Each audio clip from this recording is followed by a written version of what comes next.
here we go. We'll do it right this time, I hope. Mabuhay, this is Bob from Love Beyond the Sea, channel about marriage to a woman from the Philippines. I'm going to talk about alternative marriages. Is there such a thing? I'll give you my opinion on that. Please give me your own comment and subscribe here to Love Beyond the Sea. This comes from Forbes.com, Mark Travers contributor, and he's talking about some statistics gotten by a couple of women that wrote a book. In YouTube, I may remember to put a link to this article in there.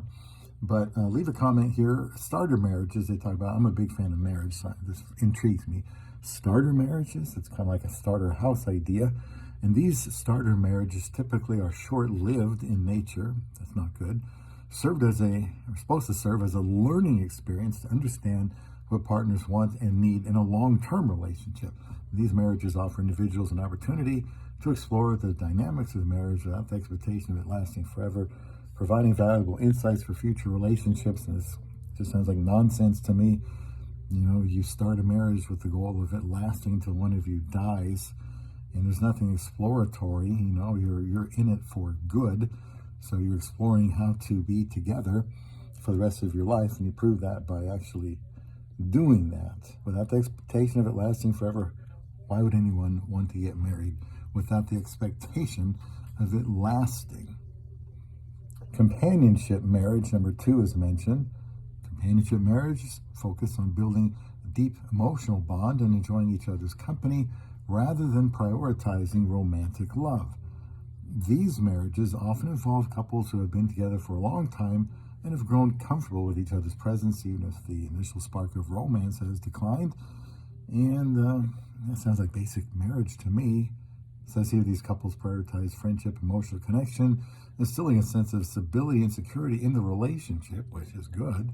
While they may not experience intense romantic feelings, they find fulfillment in the companionship and support they provide each other.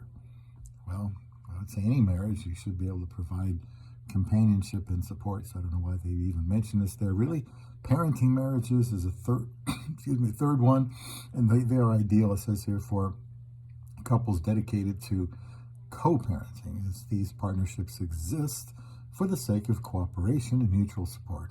In these parenting marriages, the romantic relationship may have evolved or diminished, but they choose to remain committed to providing a stable and nurturing environment for their children. It prioritizes the needs of the children above their own, setting aside differences and conflicts for the sake of co-parenting. Well, this to me sounds like just basic marriage again, where you set aside your own needs for the good of each other and the children. So, I don't know. Safety marriage. Safety marriage is often entered into for strategic or practical reasons, such as financial security, social status, or legal benefits. And people will probably think this has to do with foreigners and Filipina relationships. And, you know, there may be part of that. Part of that may be the case. And says they choose each other here for practical reasons rather than intense emotional connection. And these couples may share common goals or interests that align with their desire for stability and security. It's a good thing. They may enter into the marriage with clear expectations and agreements regarding their mutual benefits and responsibilities. That's a good idea too. While the relationship may lack the intense emotional connection found in traditional romantic partnerships, safety marriages offer a sense of security and predictability in an uncertain world, allowing both partners to prioritize their practical needs and goals. And a mutually beneficial relationship like that sounds good to me. 5, living apart together marriage. I've done a video on that. It's a terrible idea. Partners maintaining separate households while remaining emotionally connected and committed to each other. In these marriages, the couples prioritize individual freedom and autonomy while also nurturing their relationship. And to that I say, why even bother to get married? And then open marriage, number 6, ideal for couples who value sexual exploration and variety alongside emotional intimacy. Well, that is wrong, because the sexual part is for husband and wife only. Nobody else has anything to do with that. And then 7, covenant marriage. And this marriage involves more legal requirements, and restrictions than those of traditional marriages, emphasizing commitment and longevity.